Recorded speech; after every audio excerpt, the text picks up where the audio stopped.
Welcome to 9 Point Started With a Dream podcast. Our goal is to showcase the stories of athletes and the community that supports them by being authentic about their journey. Here's your host, Jacolby Gillum. Yo, welcome back to the podcast. I'm your host, as always, Jacolby Gillum. This episode, it embodies everything that 9 Point was founded on.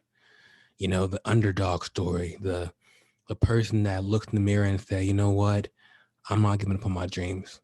No matter what hand I'm dealt, I'm going to keep battling. I'm going to keep fighting. I will overcome this. And our guest today, Jorge Sanchez, embodies all of that. His story lives this. How he overcame cancer, overcame a coma, being cut from a team to learning wheelchair basketball, becoming a Paralympian. There's so much in his journey that we can all learn something from and be inspired by. And be inspired to keep chasing our dreams, to keep fighting. So hope you enjoy, hope you get inspired, hope you, are motivated to keep chasing your dream, keep going after your goals, and let's get to it. Well, the question I ask everyone that comes on when we first get started is, when you were a kid, what was like your biggest dream or goal you wanted to achieve? Yeah, so my goal was always similar to yours, to become a D1 athlete, and then, just become, I guess, a star. I wanted to be a star. I wanted to be the best at whatever I did. At first, it was baseball. Baseball was my passion. I absolutely loved it. I remember going out with all my friends, playing baseball on the field. My parents supported me in the stands and everything. And that dream really came down crashing pretty hard whenever I was diagnosed with cancer. I didn't really have a chance to think about sports then. It was just survival mode. I was just trying to overcome cancer, survive that. And it was a very, very stressful situation. I did endure 23 surgeries. I was in a coma for 2.5 months after my amputation because the doctor pulled the skin a little too much. So the next day, my leg, it kind of exploded, and I lost a bunch of blood. So I was in a coma for nearly 3 months. And the doctor told my mom and dad, hey, he's not going to make it out alive. But they stuck through my side. They believed in me. A lot of prayers, a lot of support from a lot of different people. So I wouldn't be where I am without the people in my life, without my village, without my community. So I'm super grateful to have them in my corner, and still have them pushing me to be better every single day. So yeah, that's what I wanted to become. I wanted to become a D1 athlete. I wanted to be, I used to look up to Chavez from the Oakland Athletics. Okay. He was a shortstop. So that Eric was my Chavez. position. Exactly. So I used to look up to him, and I always wanted to be like him, a shortstop. But like I said, after I was diagnosed with cancer, kind of my perspective on life changed, and my dreams changed. And what age was that again?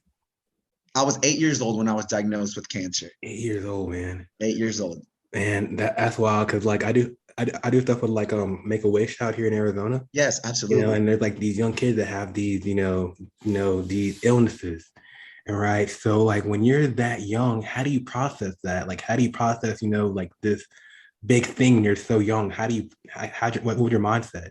Yeah, so I remember actually going to the doctor multiple times, and they would be like, it's growing pains, he's just growing, he's young, everybody goes through this. And my mom just really insisting to the doctors, no, there's no way this is growing pains. I would fall randomly, just walking, I would just fall. I would get really, really nauseous, which was something kind of weird, And my aunt and my younger cousin did have cancer. They lived in Mexico. Unfortunately, they did pass. So it had been 2 people prior to me that in my family that did have cancer. So my mom kept pushing the doctors hey, get an x-ray. And the doctor finally agreed to do an x-ray. And that's when we found out I did have cancer. And I remember going to McDonald's right after to a play place, playing with my sister, not worried about anything. I'm at McDonald's, I got a Happy Meal. I have my sister. I'm playing out on the playground and all that. So I was good, So I remember looking over at the table when my mom and dad were eating at McDonald's, and them just crying nonstop. So I went over there and asked hey, what's going on? Did we get bad news? And they're like, yeah, you have cancer. And again, I was just I don't know what cancer is. I'm 8 years old, I was just well, give me some Tylenol or rub some Vicks Vapor Rub on me. I'll be fine, But it was very, very severe. And I didn't realize that until I had my biopsy and then started going through chemotherapy. So yeah, at first I thought it was just a joke. Like I said, a common cold that you could just fix with whatever, but it was something very, very serious. And I kind of took everything kind of lighthearted. I would always try to be positive throughout the whole situation. I would see my parents cry and all that, and I'll be like, I'm fine, So just trust me, like we're gonna get through this together. Like I have you guys, and that's all that matters. So that's why I'm super grateful to just have, like I said, my village, my community behind me, my family, my friends, everybody just really supporting me. And I want to give credit to that. That's why I survived cancer, because I should not be alive. As I mentioned before, I did go through a coma for nearly 3 months, and I should be dead. So now trying to make the most out of my life and inspire the younger generation to be better. And that's it's inspiring to hearing that first part, right? I mean, like you're 8 years old, you go to your parents and say, I'm gonna be all right. Yeah. And as an adult, you're thinking cancer, you think, the worst probably, right? You just think like, okay, you know they're affected with cancer and they've been through it twice with the other members, but you're like saying, hey, we got this. We're gonna be okay. Exactly. We're gonna be okay. And, exactly. And that's powerful, man. So as you started chemo, you started all the treatment stuff, how did you keep that mindset? 'Cause I'm sure it was tough, as an 8-year-old kid.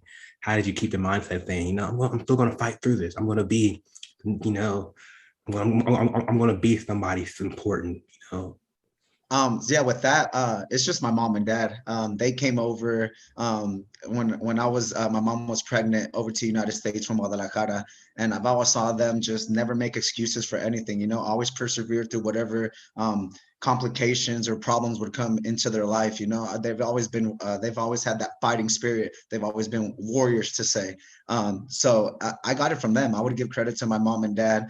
They never gave up on us. They always wanted to provide the best life they possibly could, which they did, and I'm super grateful for them. So I would say I got that the fighting spirit and the positivity from my mom and dad, both of them. So yeah, that's just trying to keep a positive mindset throughout it all. Shout out to the family. Yes, exactly. The family. Shout out to the family. But it was very difficult. I remember my aunt running her hand through my head and then just taking out a big like ball of hair. And that kind of really that's something that out of many things that I don't remember, that's something that definitely stuck out to me.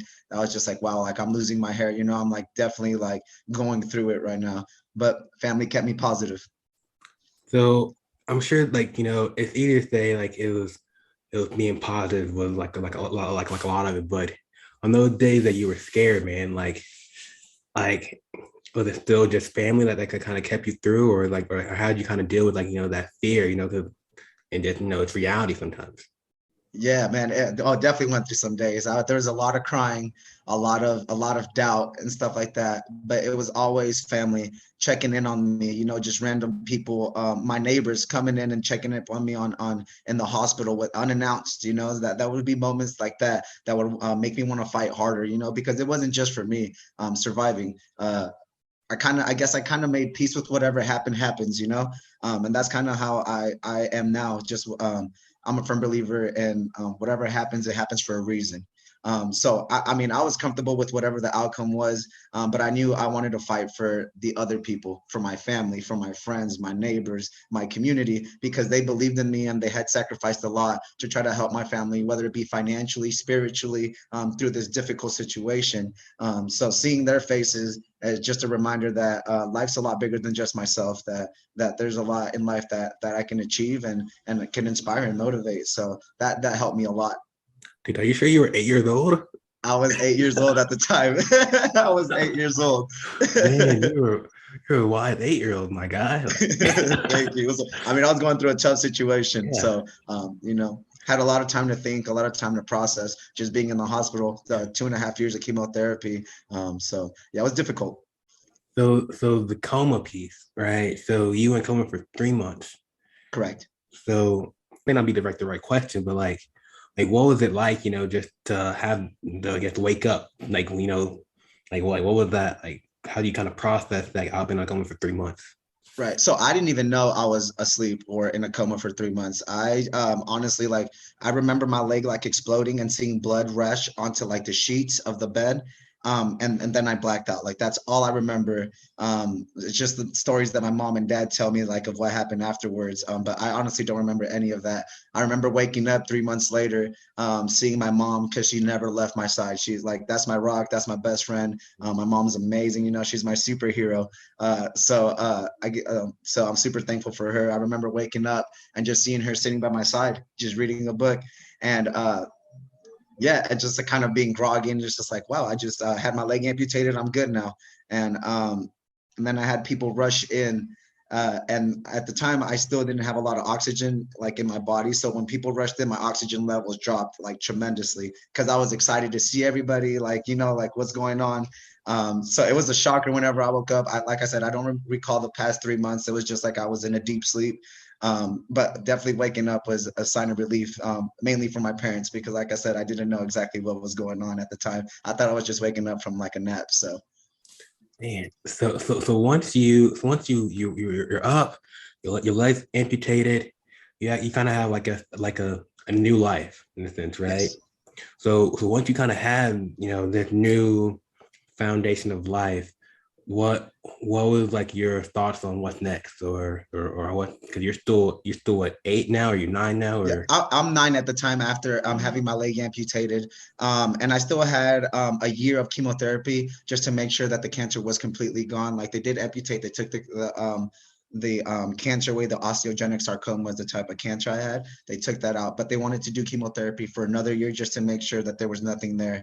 And the reason I forgot to mention, but my parents actually gave me the decision on whether if I wanted to have my leg amputated or keep it, because there was two options: have it amputated, or I could keep my leg, but I would have surgery every time I grew. And at the time I was 8, 9 years old, so it would be a lot more surgeries. And I was just ready to get the whole thing over with. Like I was tired, man. I was exhausted. I was just like, whatever's going to be the easiest, whatever's going to be the fastest, and whatever's going to reduce the chances of me of cancer coming back. So my parents was like, listen, you're going to live with this the rest of your life, so you make this decision. So they gave me the decision at a young age of 8, to have my leg amputated. And that's what I went with because it was the right decision to make. I knew that I would be able to adapt to whatever, a prosthetic leg, no problem. I'll adapt to that. Let's just get this over with one thing at a time. Let's get this over with, overcome cancer, and then we'll go from there.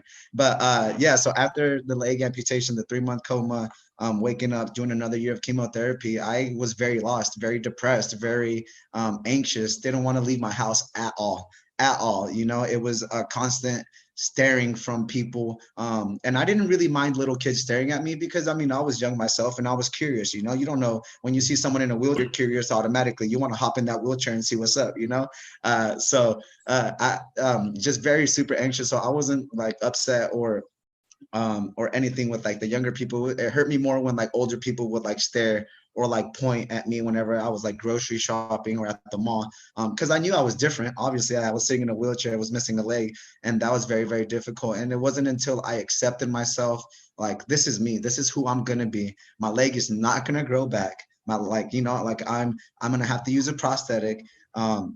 So it wasn't until like my friends started pushing me, inviting me to come outside. Let's go play kick the bottle. Let's go play tag. Let's go play tetherball. Let's go do this and all that. That when I started to accept myself and started to really show myself and others that I can do absolutely everything that everybody else is doing. I can play with the little kids and play might be a little bit different, playing tetherball, sitting down and everything, but I can do absolutely everything that my friends are doing. So that was kind of like a little wake me up call. Like, okay, I can do it all. There's no reason to be scared. You're different. It's all good. We spend most of our lives trying to fit in, right? Trying to wear the same, like the things that cool people wear and all that. But honestly, the cool people are the ones that stand out, that are different and aren't afraid to show that. man, mic right there, mic drop. I'll adapt to that. I really like that. And coming from on the other side, right? So saying I was that person at the grocery store, right, and I saw you, and I'm curious. I want to maybe to learn your story, maybe kind of get to figure out, hey man, what happened? Now, is there a appropriate way for someone to do that? Absolutely. So like my problem was with the people that would stare and like chit chat, like, and not actually like come up to me, approach me and be like, you know what, like, hey, I'm interested in like what happened in your life. Like, what did you overcome? I'm completely open to anybody. I'm like an open book, like I will open up to anyone, because I do want to motivate and inspire anybody that I can. I don't know what the person at that grocery store is going through. And if I can share my story and help them in any way, that would be amazing, So it wasn't a problem with like people coming up to me. I'm very approachable. I try to be as friendly as possible. Like I said, I'm always positive and everything. So that's why I had a problem. Just people like kind of like talking, I guess not smack, but just talking about me, in the in corner. front of my face, They're but whispering, not they're in like, front of yeah, exactly. So to those people that are interested or have a curiosity about like what happened, like I say, approach that person, because you never know, you could become best friends with him or her. And yeah, there's nothing to be scared about. Everybody should be approachable. And yeah, I'm an open book. So whenever you got anybody wants to come up, talk to me, I'm here. definitely. Hey, and get an autograph too while they're at it, right? No problem. My pleasure. It'd be an honor. Yes. So you're 9 years old, you're now adapting, right? And you're now, learning how to live with your new life. When did you start having new dreams? Now that life is going to go on, I'm going to be healthy, and I'm going to live my life in this virgin. When did you start having more dreams of like what I want to do next? Right. Yeah. So like middle school, elementary school, I kind of just went through the motions, did a lot of homeschooling. Middle school is really when I started to integrate myself back into like society and started going to school, making friends, all that. And at the time, like I said, I just wanted to be cool. I wanted to be all with my friends. I just wanted to be going to 7-Eleven, grab Slurpees, doing all that. That's all I wanted to do, all I thought about. But it wasn't until I started walking again. This cool story of how I started walking. Actually, my mom and dad went on a vacation to Hawaii, so they sent my sister and I to my aunt's house in Los Angeles, and they have a pretty big family. There's 6 of them. So we were going to the movie theater, and my aunt actually lied to me. I was not aware. I really thought my wheelchair didn't fit inside the car, but she was lying to me because she wanted to force me to walk. So I put my prosthetic on and walked to the movie theater. Minor walk, nothing too crazy. And my aunt's like, see, you can do it. You can walk, you don't need your wheelchair. And I was like, yeah, but I'm tired. She's like, we'll stop. Like, if you need to take 5 steps and sit down, that's what we'll do, but you have to start getting used to walking and all that. And like, she really, really pushed me, and I credit her to me now being able to walk and being not wheelchair based every single day, and depending on the wheelchair.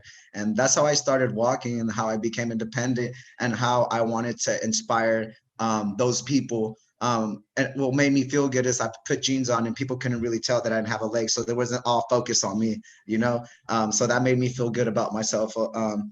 And then I started wearing shorts. People started staring again. But then I accepted that. I was like, okay, cool. People are staring because they think I'm like Iron Man, they think I'm like Bionic Man and all that. So started to see it was super, super cool. And then started going back to the hospital where I was diagnosed, where I was treated, and seeing kids suffer and going through the same situation I was going through.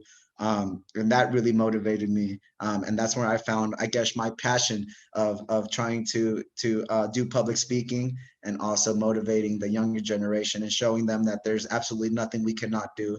The only limits we have is the ones we set ourselves.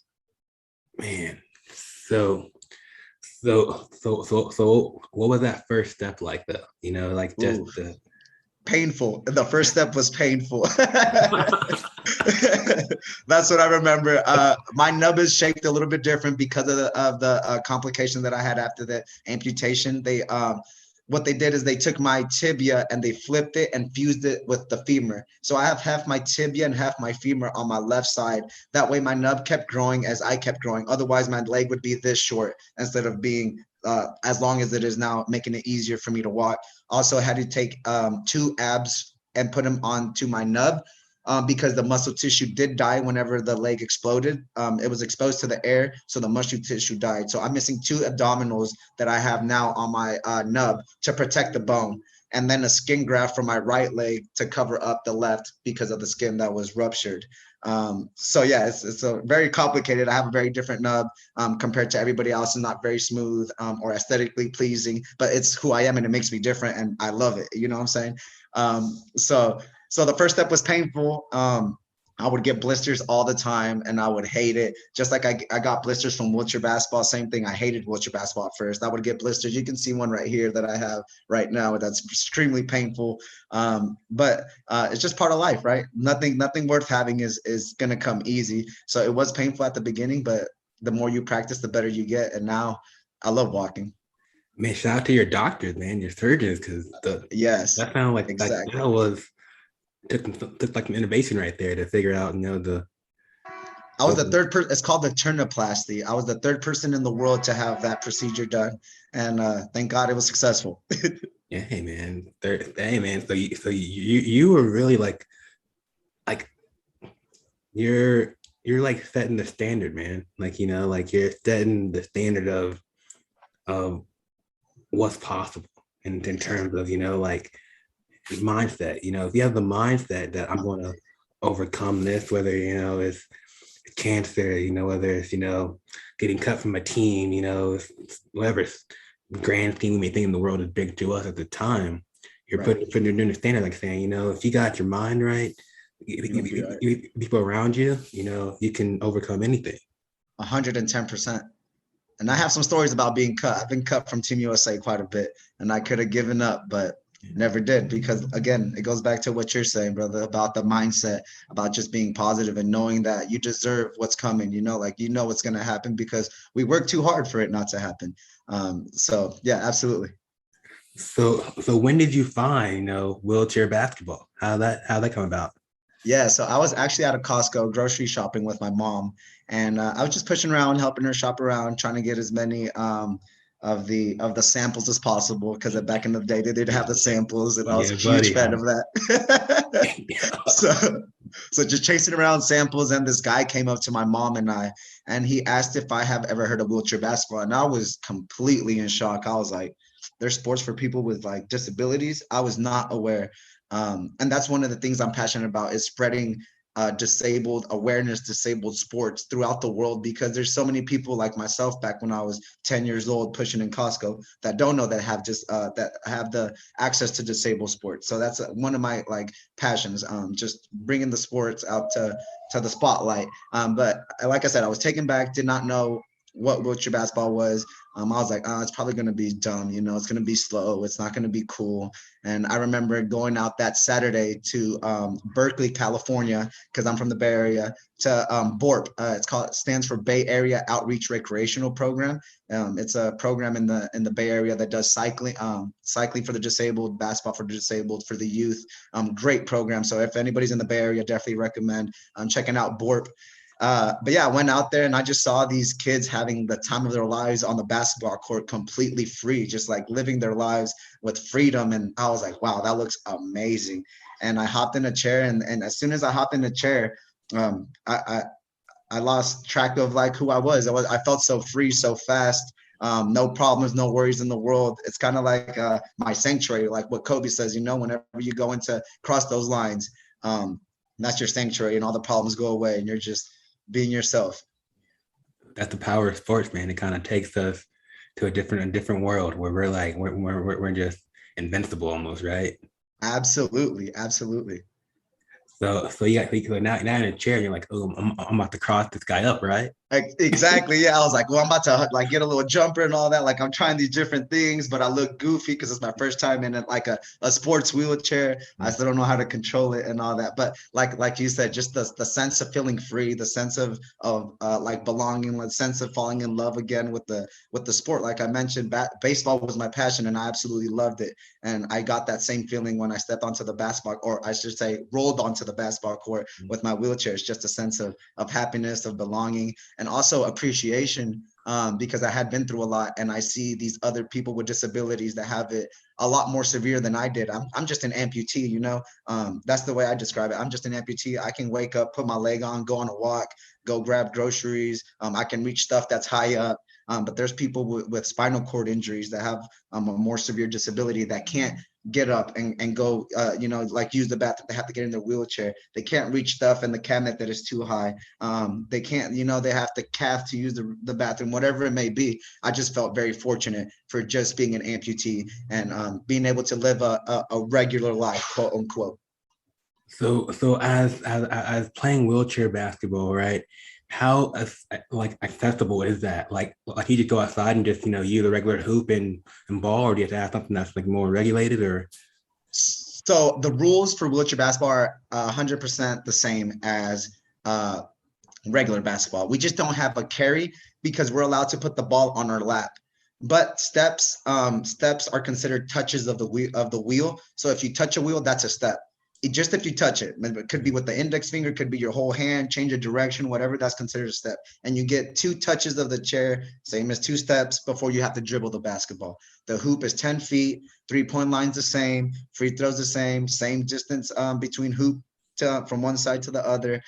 So a lot of, like I said, I thought it was going to be like a little miniature hoop, you know, playing with your basketball, but no, we're athletes, you know, we're out there to compete. We're out there to win.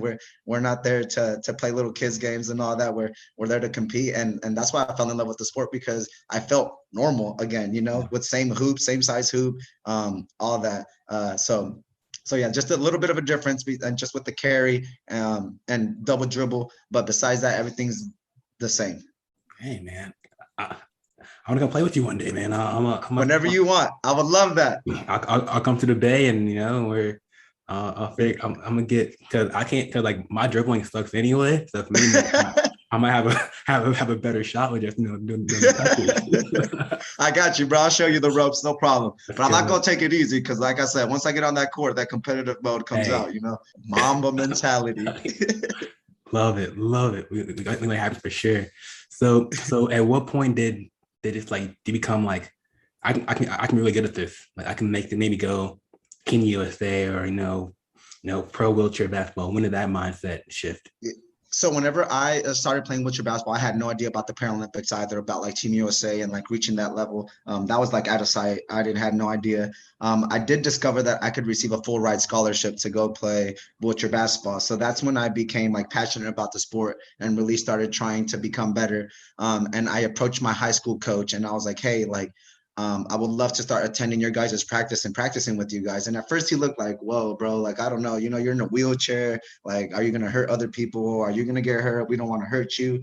And I showed him what I could do. And he was like, absolutely, you'll be part of the team. He's like, you're a part of the team now. You're not just going to practice with us. Like they gave me like the whole uniform. They gave me everything. Dublin High School, shout out to Dublin High School. They made me feel a part of it. And I got to train with them. I became closer to basketball. And that's when I realized that I could receive a full ride scholarship, and started to receive scholarships from University of Missouri, University of Illinois, University of Alabama, University of Texas at Arlington, and all that. And as soon as I received those offers, I started to take it a lot more serious. I did decide to accept the scholarship from University of Texas at Arlington, where I spent 5 years, graduated with a degree in advertising, a minor in marketing and Spanish. And while I was in college, I found out about USA basketball, because there was a few ballers that lived out in Dallas that played for Team USA and wheelchair basketball. And it was thanks to like Jason Nelms, people like that, Matt Scott, that really believed in me. And they're like, hey man, like we're going to be teammates one day. And like that really motivated me, and just worked my tail off until I reached the pinnacle of our sport, which is our Paralympic level, and a gold medalist. So if we just like flashback, right, man? Like if we flash back to the eight-year-old Jorge, right? Just at McDonald's, just found out he had cancer. And we fast forward to that moment, getting offers, or just even now, you know, being a gold medalist. What would you say to that? Like, I would think you were lying. I'll be like, this is my life. Like, I remember about 2 weeks ago, the iPhone creates like memories, you know, that you have with your photos. And dude, I lost it. I started crying, because my life has been incredibly amazing, and just extremely blessed to be in the position that I am. I feel really, really lucky. I know that I've had a tough life, but I know everybody has a tough life, you know, and I want to demonstrate to everybody that we can persevere, and that we have to become one, become a unity, become together, you know, not always fight and argue about nonsense every single day. We have to be positive. We have to look at the bright side in life, because life is beautiful, man. And it should be cherished every single day. Be thankful for what we have, not for what we don't have, because there's a lot more that we have than we don't. So yeah, I would be like, man, that's a lie. There's no way Jorge Sanchez, chubby, because I was overweight, chubby, 8-year-old Jorge Sanchez is going to be a Paralympic gold medalist. No way. So just feel super fortunate, super blessed, and just want to give back as much as possible. And like, I hear your story, and I'm thinking in my head. I think this right here it's like a movie, you know. It's like thank you. You know, it's like there's so much inspiration and so much triumph through your odyssey, right? Like, the cancer, learning, the coma, learning how to walk, learning how to, get, we say be normal, right? And Right, exactly. and there's so much in that, and you just said, I'm not giving up. Never, I never can't, giving up. I can't give up, right? Exactly. It would be disrespectful to the people that believed in me to just give up. Boom. Yep. Oh, man. You're now you got a scholarship. You're now at a Division I school, right? You're now UT Arlington. Yep. How did you make it onto the Team USA team? Yeah, those guys believe in you, but how did you actually put in the work to earn that jersey? Yeah, so we would have practices from 7 to 10 a.m. every day, Monday through Friday, with University of Texas at Arlington. Plus, we would have our shooting and lifting. But I would go back at nighttime and shoot some more, because I did believe in myself. And those people that believe me, like I said, it would be disrespectful to them to believe in me and not put in the work.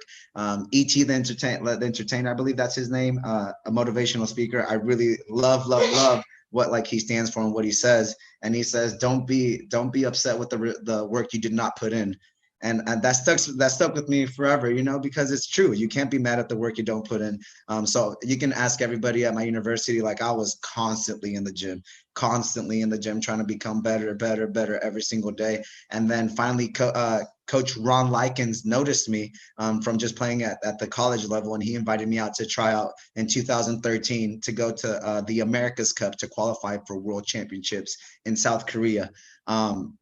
And I made the team, and that made me even hungrier. Now I'm part of the Team USA. I just don't want to be a part of Team USA. I want to help the USA win a gold medal. So just always finding new challenges, new motivation to be better every single day. Boom. And then you said you were cut a few times, right? Yes. So I made the team in 2013. We won gold. And then 2014, 15, and 16, I was cut from Team USA 3 years in a row. And that was difficult. Just hearing, I guess, like, you're not good enough to make this team is like, damn, like, I've worked so hard for this to be told like, hey, like, not this year, maybe next. And I could have given up. I could have been like, you know what? It's 2 years in a row now being cut. There's no way I'm going to make this team. Or 3 years in a row now being cut. I'm not going to make this team. But those guys that were on that team made me feel as if I was part of the team. And like, we still talk now, and it's like, you remember in Rio in 2016? I was like, bro, I wasn't there, but they feel like I was, just because of the person I am, the athlete I was, and all that, So I wanted to make Team USA. I wanted to become a gold medalist, so I never stopped working. I persevered through being cut. I just found different types of motivation, and thankfully, I was able to call those guys my teammates. And last year in Tokyo, we won that gold medal. Got the bling. Exactly, bling bling. Walking around like gliding, just buying it like. Had a couple teeth marks, just a couple. My man. So you've gone to the pinnacle, right? You're now an Olympic gold medalist. Not many can say that, right? And right. You're a Paralympian. You have a special place in history. So what's next for you? Like what's the next goal? Like, is it? There's many things I'm trying to accomplish right now. 2024 is definitely in my sights. I want to go to Paris and win a second gold medal with Team USA. But not only just win a gold medal, I want to be the best wheelchair basketball player in the world at that Paralympics. So I'm striving for that, working every single day to become the best wheelchair basketball player in the world, because that's what I told myself I would be when I was playing baseball. I'd be like the best baseball player, but now it goes to wheelchair basketball. So I want to become the best wheelchair basketball player in the world, and also try to start my nonprofit organization, because I like I said, I wouldn't be in the situation, in the place that I am now, without the people around me. And there were so many people that helped me out. And there's still so many people out there with disabilities that need help, that need whatever, counseling, if they need a wheelchair, because wheelchairs to play wheelchair basketball are roughly $7,000. They're not cheap, not a lot of people have the financial needs, or means, I should say, to purchase a wheelchair or a racing chair for track or whatever. And I want to be able to provide that and give those kids a gateway, because everybody deserves to play sport, and sports change people's lives. And I firmly believe that. And that's what I want to do. I want to provide scholarships, sports equipment, counseling, whatever people with disabilities may need. Man, dude, you're dope, dog. Like, I appreciate it. Thank you. And so if we taking your story right now and say there's a kid right now that just found out they have cancer, or to say, even an adult that just found out they have cancer, right? Yeah. What would be your advice to them if you can give like a closing statement to them? I would just say believe, and nothing is impossible. That's it. Just believe in yourself, believe in the people around you, and nothing's impossible. The power of mindset. Like I said, the biggest barrier, the biggest limitation we have is a handicap on our brain. If you believe that you're not going to do something, then you're not going to do it. But if you believe that in whatever it may be, and you know that you can accomplish it and you put the work in, then it's attainable, and you can survive, persevere through any situation. Yeah. One day we're gonna make a movie out of this. I would love that. Let's make it happen. Let's do it, brother. Let's do it, Jacolby. I'm down. This is like, I couldn't even fathom like going through what you went through. Like I'm trying to put myself in that position. Like I had an ACL tear and I thought the world was ending. Right. Absolutely. And just the thought and I was like 17, 18. And I like struggle through that mentally sometimes.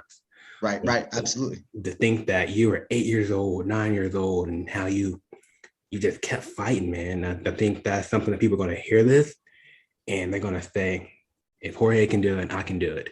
Absolutely. And that's what I want, and I don't really want people like comparing their stories to mine or whatever, because as I mentioned before, everybody goes through certain situations or circumstances, some more difficult than others, but we all go through it. We're all struggling, we all struggle at some point in our lives.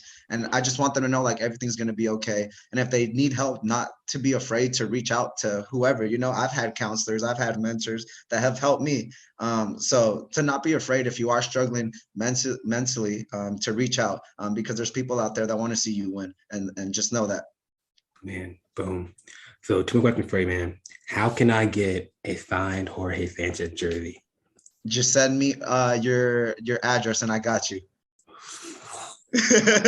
I got you. It's going up on the wall. I got you, for real. It's going up for sure. I appreciate that. Hey, for real, that means the world. Like, so we're still battling the Paralympics, and Paralympians are still battling to try to be seen as regular athletes or just as athletes in general.